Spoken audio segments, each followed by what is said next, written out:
नमस्कार दोस्तों। ये तो आप सभी को पता है कि इस साल अमरनाथ यात्रा की शुरुआत 29 जून से हो चुकी है और यात्रा सुचारू रूप से चल रही है। यात्रा को शुरू हुए करीब 21 दिन बीत चुके हैं और करीब 3.5 लाख से ज़्यादा लोग अब तक बाबा बर्फानी के दर्शन कर चुके हैं। दोस्तों, अमरनाथ यात्रा को एक कठिन यात्रा माना जाता है। अगर आप हेलीकॉप्टर से जाने का ऑप्शन चुनते हैं तो चलो फिर भी आप जल्दी गुफा तक पहुंच जाते हैं, लेकिन करीब 5 किलोमीटर तक की दूरी आपको तभी भी तय करनी होती है। फिर चाहे आप ये दूरी पैदल तय करें या फिर घोड़े से, क्योंकि हेलीकॉप्टर आपको जहां उतारेगा वहां से अमरनाथ गुफा की दूरी करीब 5 किलोमीटर की ओर रह जाती है। और जो लोग पैदल चलते हैं उनको तो अच्छी खासी चढ़ाई करनी होती है। शायद यही कारण है कि कुछ लोग एक बार अमरनाथ गुफा तक पहुंचकर और बाबा बर्फानी के दर्शन पाकर जब वापस लौटते हैं तो हाथ जोड़ लेते हैं और कहते हैं कि हम अब दोबारा तो नहीं आ पाएंगे। हमें बाबा ने एक बार दर्शन दे दिए, हमारे लिए यही बहुत है। ये बात मेरा आपको बताने का मतलब बस इतना है कि हम में से काफ़ी लोग ऐसे हैं जो लाइफ में बस एक बार बाबा बर्फानी के दरबार तक जाने की इच्छा रखते हैं। ऐसे में आपकी यात्रा ऐसी होनी चाहिए जो आपको लाइफ टाइम तक याद रहे। यात्रा पूरी करने के कुछ सालों बाद भी अगर आप अपनी यात्रा को याद करें तो कुछ चीज़ें आपको साफ साफ दिखाई दें। आपको यात्रा में मिलने वाले पड़ाव याद रहें जिनसे होकर आप बाबा बर्फानी की पवित्र गुफा तक पहुँचे थे।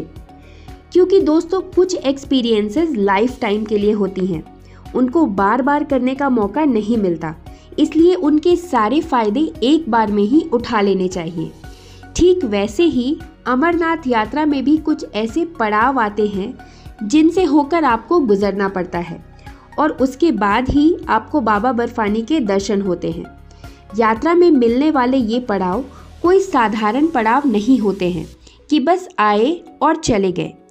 एक एक पड़ाव की अपनी अलग अलग कहानी है और अपना अलग महत्व है। हो सकता है इन सभी पड़ावों के नाम आपको पहले से पता हो और आपको लगे कि इनमें क्या खास बात है, लेकिन एक एक पड़ाव की कहानी भोलेनाथ की अमरनाथ यात्रा से जुड़ी है। अगर हम आपको अमरनाथ यात्रा के पड़ावों की बात बताएं तो सबसे पहला पड़ाव आता है पहलगाम।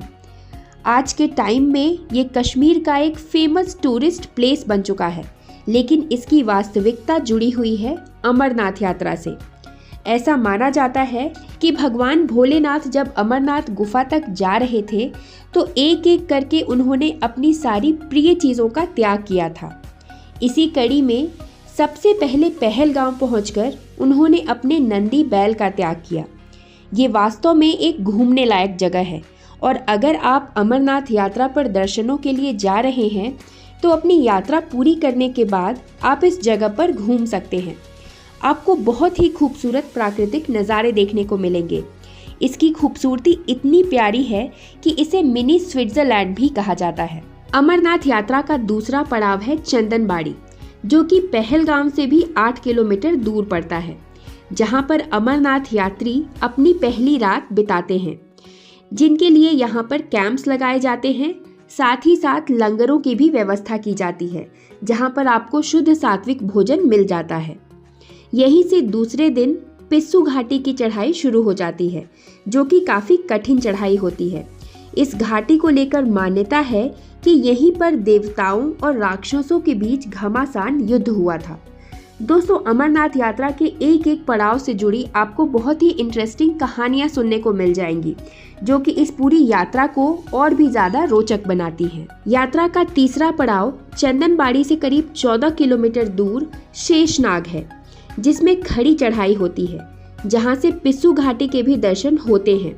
यहाँ पर पर्वतमालाओं के बीच नीले रंग की झील है। इस झील को देखकर आपकी पूरी थकान उतर जाती है। ये झील इतनी ज़्यादा खूबसूरत है। इसे शेषनाग झील के नाम से जाना जाता है। ये झील करीब 1.5 किलोमीटर तक फैली हुई है। शेषनाग के पड़ाव को लेकर मान्यता है कि इस नीली झील में आज भी शेषनाग विराजमान होते हैं, जो कि 24 घंटे के अंदर दर्शन देते हैं।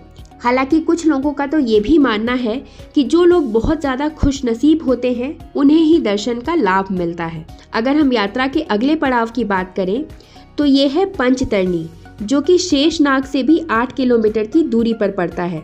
जहाँ तक पहुँचने के दौरान आपको महागुनस पर्वत भी मिलता है। पंचतरणी पहुँचने से पहले बीच में 5 सरिताएं पड़ती हैं, जिसके कारण इसका ये नाम पड़ा है। ये स्थान पूरी तरह से पहाड़ों से ढका हुआ है, जिसके कारण यहाँ पर ऑक्सीजन की कमी हो जाती है। इसी वजह से तीर्थयात्रियों की सुरक्षा के लिए यहाँ पुख्ता इंतजाम किए जाते हैं। और यात्रा का 5वां पड़ाव है अमरनाथ गुफा, जो कि पंचतरणी से केवल 5 किलोमीटर की दूरी पर रह जाता है, जिसके रास्ते में बर्फ ही बर्फ जमी होती है।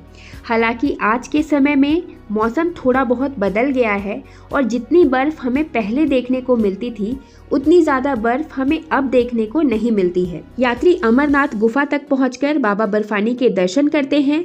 पहले का समय था जब यात्रियों को अमरनाथ गुफा पर भी रहने की सुविधा मिलती थी, लेकिन अब ये सुविधा समाप्त की जा चुकी है। तो कोई भी यात्री अब गुफा के आसपास तो स्टे नहीं कर सकता, तो दर्शन के बाद पंचतरणी तक वापस लौटना होता है। अमरनाथ गुफा में दर्शन करने मात्र से यात्री की पूरी थकान दूर हो जाती है। अमरनाथ यात्रा जितनी मुश्किल है उतनी ही ज्यादा रोचक भी है। सफर कठिन है, लेकिन इसे सुगम बनाने का हर प्रयास किया जाता है। यात्रियों के ठहरने से लेकर खाने पीने तक के पर्याप्त इंतजाम दिखाई देते हैं। पैदल चलने के अलावा लोगों के पास हेलीकॉप्टर से लेकर घोड़े खच्चर से भी यात्रा करने के विकल्प होते हैं।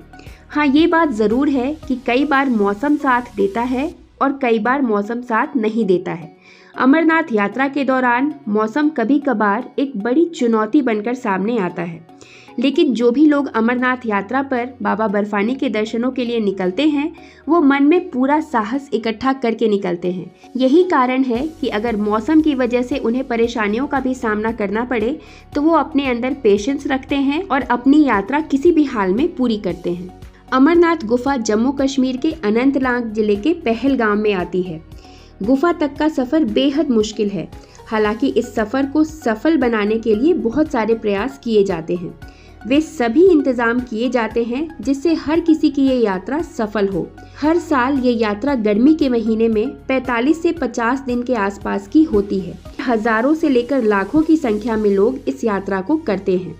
ये यात्रा सरकार द्वारा श्री अमरनाथ जी श्राइन बोर्ड के सहयोग से आयोजित की जाती है। अगर रास्ते की बात करें तो रास्ता तो थोड़ा मुश्किल होता ही है। ज़्यादातर यात्रा में आपको चढ़ाई करनी होगी, पहाड़ियों पर बर्फ मिलेगी, रास्ते में आपको कई जगह कंकड़ पत्थर मिलेंगे तो कहीं कीचड़ मिलेगी। वहीं कई किलोमीटर तक आपको धूल का भी सामना करना होगा। कहीं बर्फ के बीच से गुजरना होता है तो कहीं बेहद संकरे रास्ते से गुजरना होता है। पालकी वाले, घोड़े वाले सब एक साथ चलते हैं, तो इस वजह से भी यात्रियों की मुश्किलें थोड़ी बढ़ती हैं। लेकिन इन सभी मुश्किलों को पार करते हुए यात्री अपने मन में बाबा बर्फानी की श्रद्धा रखते हुए सफल तरीके से गुफा तक पहुंचते हैं और अपनी यात्रा को पूरी करते हैं। तो दोस्तों, अगर आप भी इस साल अमरनाथ यात्रा पर जाने का प्लान बना रहे हैं तो पूरी सावधानी रखते हुए अपनी यात्रा को सफल बनाइए। आशा करती हूँ ये वीडियो आपके लिए यूज़फुल और इन्फॉर्मेटिव रही हो। अगर ये वीडियो आपको पसंद आई है तो इस वीडियो को एक लाइक ज़रूर करें, ज़्यादा से ज़्यादा शेयर करें, कमेंट में जय बाबा बर्फानी लिखें और ऐसे ही अन्य वीडियोज़ के लिए हमारे चैनल से जुड़े रहें। धन्यवाद।